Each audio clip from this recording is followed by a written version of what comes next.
আমি রয়েছি বরগুনা ২ আসনে এবং বরগুনার মূলত বেতাগী উপজেলায় এবং বেতাগী উপজেলায় বাংলাদেশ জামায়াত ইসলামী মনোনীত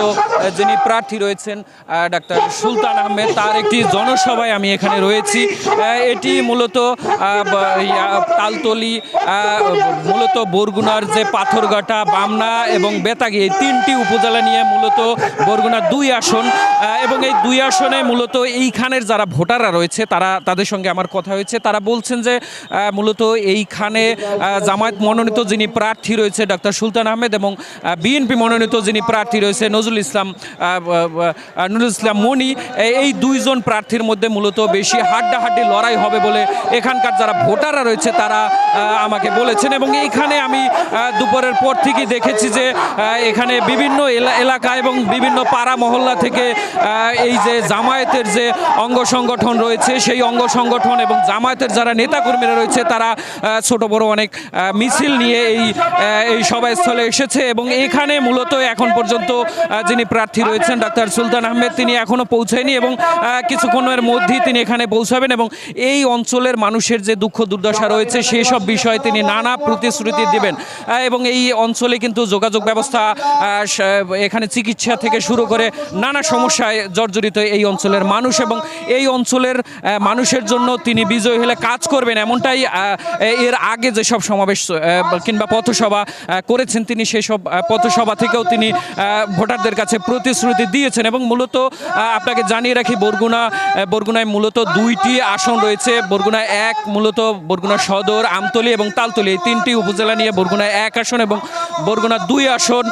পাথরঘাটা, বামনা এবং বেতাগী। মূলত এই বেতাগী এবং বামনা এবং পাথরঘাটা এই 3টি উপজেলা কিন্তু বেশিরভাগই কিন্তু জেলে অধ্যুষিত একটি এলাকা। বিভিন্ন সময় আমরা দেখতে পাই প্রতি বছরই কিন্তু গভীর সমুদ্রে মাছ শিকার করতে গিয়ে জেলেরা নিখোঁজ হন এবং মৃত্যুর ঘটনাও কিন্তু ঘটে। কিন্তু সেই অর্থে সরকারি উদ্যোগে কিংবা স্থানীয় যারা প্রশাসন রয়েছে তাদের এই যে জেলেরা নিখোঁজ হয় তাদের কিন্তু উদ্ধার কিংবা এইসব অবহেলিত যে পরিবারগুলো থাকে মূলত তাদের প্রধান ইনকামের যে ব্যক্তিটি নিখোঁজ কিংবা মারা গেলে সেসব পরিবার কিন্তু অসহায় হয়ে পড়ে। তো জেলেদের সঙ্গে আমি কথা বলেছি, জেলে পরিবারের সঙ্গে কথা বলেছি, তারা বলছেন যে এমন কোনো নেতৃত্ব আসুক বা আগামী যারা সংসদ সদস্য নির্বাচিত হবেন তারা মূলত এই জেলেদের জন্য কাজ করবেন। বিশেষ করে এই অঞ্চলে কিন্তু চিকিৎসার একেবারেই নাজুক অবস্থা। প্রত্যেকটি যে উপজেলা স্বাস্থ্য কেন্দ্রগুলো রয়েছে সেগুলোতে কিন্তু পর্যাপ্ত যে চিকিৎসার ক্ষেত্রে যে ডাক্তার, সেই ডাক্তার সংকট রয়েছে এবং যে পরীক্ষার যে সরঞ্জামাদি সেই সব সরঞ্জামাদিরও কিন্তু অনেকটাই সংকট রয়েছে, যার কারণে এই অঞ্চলের মানুষ সব থেকে বেশি ভুক্তভোগী এই চিকিৎসা এবং কর্মসংস্থানের একটি বিষয়। যার কারণে এই জামায়াতের পক্ষ থেকেও কিন্তু বলা হয়েছে যে তারা মূলত ক্ষমতায় গেলে তারা কিন্তু কর্মসংস্থানের ব্যবস্থাটি করবে এবং এই যে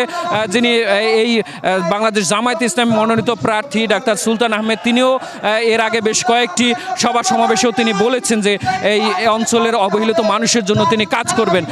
এবং আমি যেই সমাবেশের স্থলটিতে রয়েছি এটি মূলত বেতাগী উপজেলার ঐতিহ্যবাহী একটি কলেজ মাঠে এই যে সমাবেশটি চলছে এবং এখনও এই সমাবেশ চলছে এবং